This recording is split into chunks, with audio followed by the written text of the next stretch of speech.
It's a great pleasure to welcome back Professor Waldo Krugell, who's the professor in economics at the Northwest University. No stranger to what's next. And Professor Krugell is, as I mentioned, a professor at Northwest University's Potchefstroom campus. He holds an MSc in economics from the University of Warwick, as well as a PhD on the topic of geographical economy of South Africa from Northwest University, Potchefstroom campus. So, Prof, it's really good to see you again. How have you been? Well, thank you, Aki. Thanks for the opportunity to talk to you again. And doing lots of media outreach and talking about interesting things happening in South Africa these days. Well, yes, and it is a very interesting landscape economically. I mean, we know what's happened with the budget speech and the postponement of the budget speech. There was a bit of drama there, GNU involved, and this is what politics is all about. But from your sentiment, you got your finger on the pulse of economy and what's happening economically. What is the general economic sentiment about South Africa heading into the 2025 budget speech? From a layman's term like myself, I feel quite optimistic. Have I reason to be optimistic, or is my optimism not what you're picking up? No, I think you're right. Economists started the year being very positive and talking about economic growth rates anywhere from 1.4% to 2%, which is much faster than we've had in the last few years. And good reasons for that. I think talking about easing of supply chain constraints, a lot less load shedding than we recently experienced. Consumers have a little bit of money in their pockets with inflation slightly lower and the repo rate slightly lower. So I think there's enough reason to be optimistic. Of course, then we weathered some international shocks, but the Rand has been amazingly resilient. You would have thought the Rand-dollar exchange rate would now be somewhere scary, but we're back at the 1840s. And I think, again, it shows that people are cautiously optimistic, and they've been willing to wait a little bit for positive signs for the year and to really get behind growth. Gee, that's so interesting. And I'm glad we're both feeling the same optimism. One of the big talking points in recent months has been the NHI. It's been around for, a lot of talk about it for the last few years. But I guess that there's going to be a big focus on the NHI from the Minister Godongwana, when it comes to the budget speech. So what should we expect from the Finance Minister when it comes to the NHI and budget allocation? From this first round, I want to say abandoned budget, looking toward budget 2.0, in the first round, he didn't really mention anything about the NHI. There's some additional funding for the Health Minister to look at things like digitalization of patient records, which would, of course, slowly get the ground ready for an NHI. But it's one of those things where I think there's a fair bit of policy uncertainty. In the government's 5-year plan, there was talk that the NHI has been removed as a program where there would be no room for private healthcare. But later on, the Minister of Health said, no, there's no such deal. And I think it's all in the air at the moment. But the Minister of Finance, he doesn't have money for that. As we've seen, just to raise that additional almost 60 billion rand that he needs has caused chaos in budget circles. So with NHI funding, we're talking in the hundreds of billions. So I don't think what he should do, according to me, is he should completely take it off the table and say, no NHI for the next 5 years. This is not a contingent liability that's floating out there that we need to worry about. It's simply off the table. And I think that'll do a lot for confidence in the fiscal stance. Yeah, absolutely. And also take pressure off the economy to produce NHI. And I think that what you say makes sense, because we can prepare for it over 5 years. We can put that money aside, build up that fund, the slush fund, and then, when we're ready to go, we go. But lots of talk about tax as well. When it comes to tax, it's a dirty word, and I hear tax and my heart rate goes up. What can we expect when regards to tax? Because we're hearing all sorts of things about tax and VAT and all sorts of things. You're absolutely right. I think last week's events showed that South Africans don't want to pay more tax. Just the idea of the VAT rate going up was enough to stall the budget for the first time since since forever. So I think the minister will be really careful when making adjustments to taxes.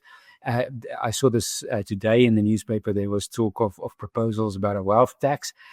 Again, I think it's a terrible idea to propose something that there's really no convincing modeling for.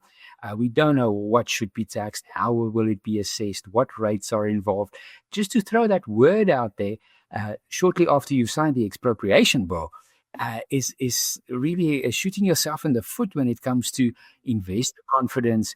And I think he should be really careful. But he's really in a bind. If he's not going to increase taxes to finance his additional spending, he has to cut it somewhere else. And cutting it's going to be really tough. So when you look at that proposed VAT, said, from 15 to 17%, look, as you say, he's got to find the money somewhere. So where does he find the money from? He's got to cut some expenditure here, some expenditure there, but is that going to be enough for the next fiscus and to really meet the expectations of the next budget? What are your thoughts on that, the 2% increase in the VAT rate? Is that catastrophic or is that a good thing in your view? I think it's not catastrophic, but it's a difficult policy move to make because VAT is a regressive tax, and there's the impression, at least, there's no clear data, but there's enough evidence to show that it does hit poor households harder. So selling that would always be really tricky. But the minister is now at a point where he was already there a couple of years ago, but then he got bailed out by the commodities boom that produced a tax windfall. After that, he used the gold and foreign exchange reserve account to bail himself out. And now he's reached a point where the options are really thin. And he's been cutting for some time. Even my students say, just get rid of the blue light brigades. But that's not a single line item in the budget that you can simply cut. Yes. And a lot of, I think, unnecessary spending has already been trimmed, and the government's been economizing on a lot of things, running costs, maintenance, etc. So just saying further cuts, lawnmower style, across the board, is going to have a serious impact on service delivery. And you might end up having a fiscal crisis and a delivery crisis in the same time. Interesting stuff. Well, look, Prof, we did get a couple of hints as to what we can expect from the budget at the 2025 State of the Nation address, where President Ramaphosa said that the basic income grant, for example, is going to be expanded to create more sustainable income for unemployed people. So we definitely know that's going to be featured somewhere in the budget speech. How do you believe that this will be funded? Because it's quite a big amount. It is, and even just extending the COVID SRD grant, the 370 rand, is part of what this 2 percentage points increase was about. So funding that, along with funding the increase in the wage bill, and you're through 60 billion rand already. So there's hardly a way where we can have even more broad-based basic income grant without raising taxes. And how to do that is tricky in an environment where your personal income tax rates are relatively high compared to similar economies. And you can't touch VAT because that's quite sensitive. So what are you left with? Companies tax, but that's a much smaller share of the government's tax income. And companies are footloose. You could scare them off if you increase companies' tax significantly. Sure.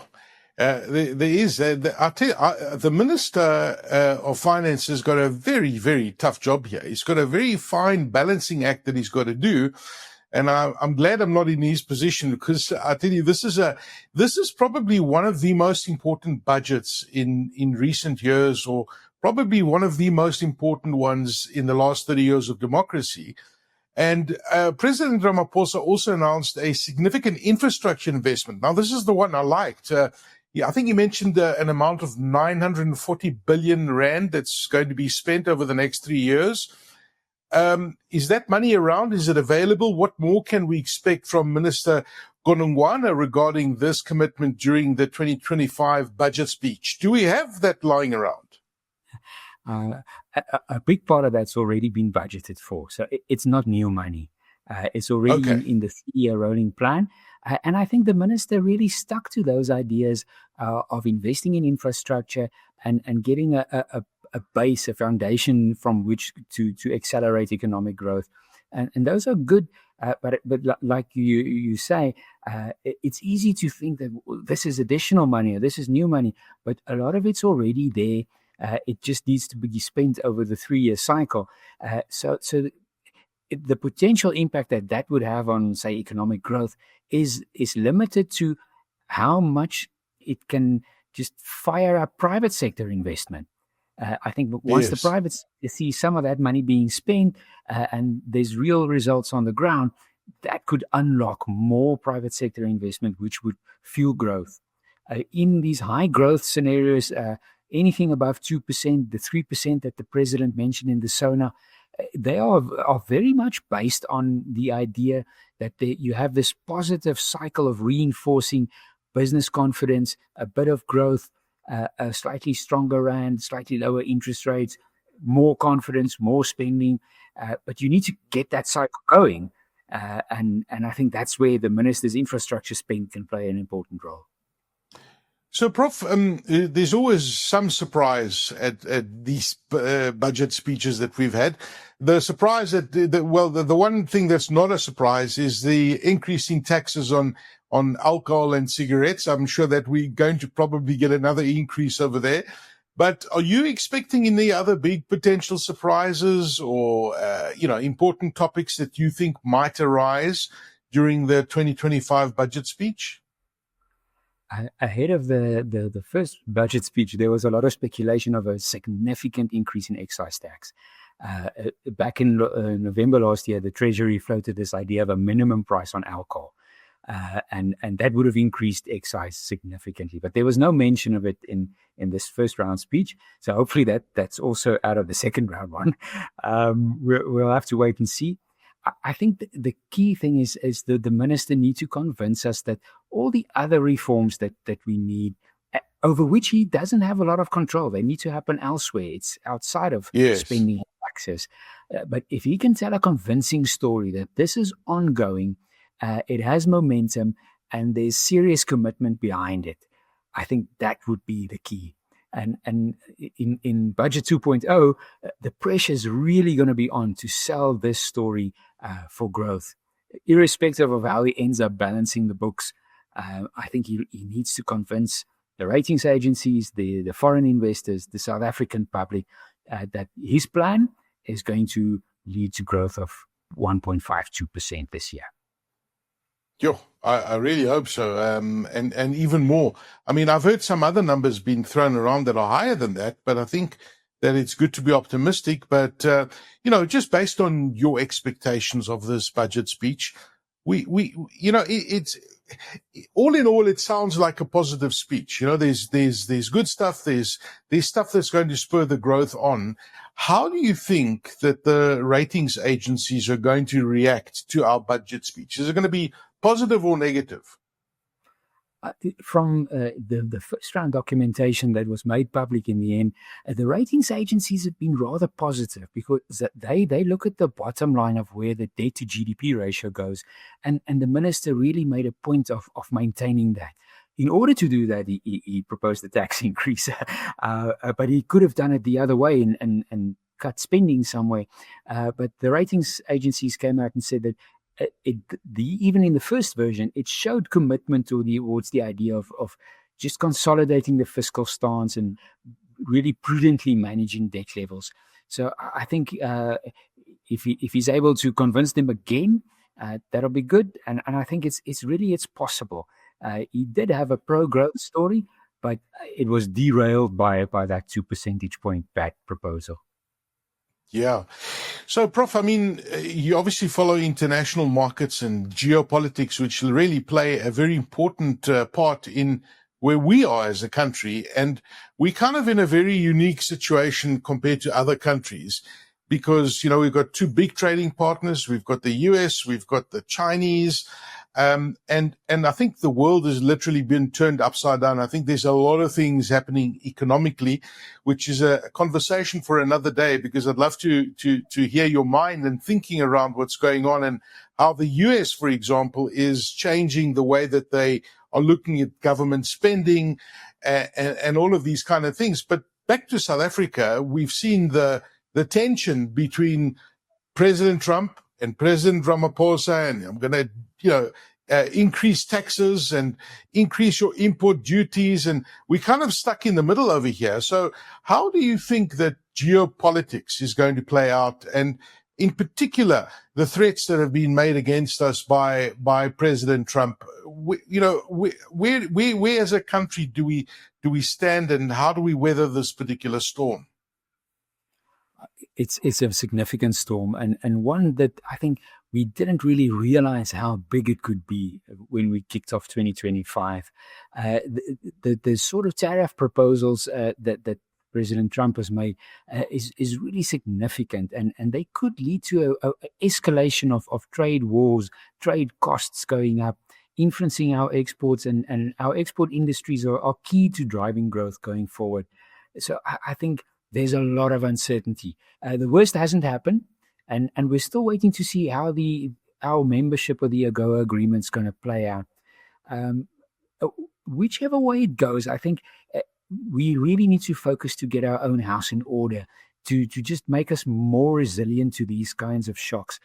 If we know that our logistics are working and our ports are working, we'd be able to export. But now, because those are struggling, we are very sensitive to whatever happens on the tariff front, increasing our costs. And I think the same story would go for electricity, for the cost of doing business, regulations out there. We need to become as competitive as possible in a world where there's such high levels of uncertainty. And these are things we can do for ourselves. Whether we are in his bad books over, I don't know, Iran or expropriation or whatever, we're a small open economy, and we need to try and do our very best to do the stuff that we are good at well, if that makes any sense. Yeah. No, it makes perfect sense. And it touches on the uniqueness that we as an economy have on the continent. We're still a very dominant and a very powerful economy on the African continent.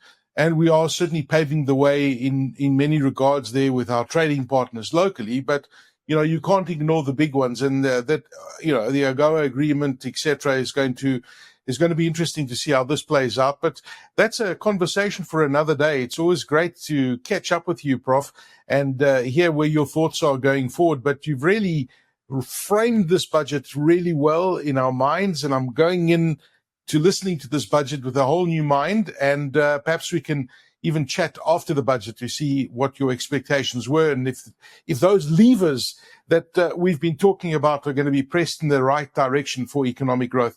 Well, let's hope so, at least. Prof. Waldo Krugell is the professor at economics at Northwest University. Prof, it's always such a pleasure talking to you. Thank you for your time. Thank you, Aki. It is a pleasure. Thanks so much.